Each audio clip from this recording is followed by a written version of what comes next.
In today's video, I'm going to teach you how to announce messages in a community on WhatsApp Web.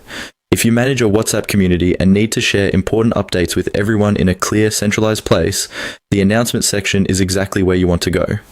Using WhatsApp Web makes this especially convenient because typing on a full keyboard is usually faster and easier, especially for longer updates or messages that need to sound polished. To get started, open WhatsApp Web in your browser and make sure you're already signed into your account. Once you're on the main screen, look over to the left-hand side of the interface. This is where you'll see your main navigation options. From there, click on Communities. This takes you to the area where all of your WhatsApp communities are organized, and it's the first place you need to access before posting any announcement. After opening the Communities section, find the community where you want to share your message. Inside that community, click on Announcement. This opens the dedicated announcements chat, which is designed for posting updates to community members.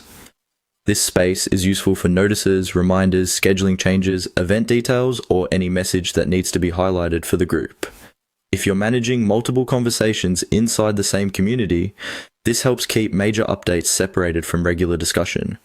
Once you're inside the announcements area, click into the message box and type in your announcement.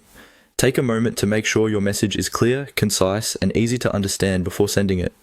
If the update includes important timing, instructions, or next steps, it can help to phrase it in a way that people can quickly scan and understand. Since announcements are usually meant to communicate something important, it's a good idea to check your wording for accuracy and tone before posting. When your message is ready, send it as you normally would in WhatsApp Web. That's all it takes to announce a message in a community. As a final tip, if you're posting community updates regularly, try to keep your announcements consistent in style, so members can quickly recognize key information. Short, direct messages are often the most effective, especially when people are reading on mobile devices later. And that's how to announce messages in a community on WhatsApp Web.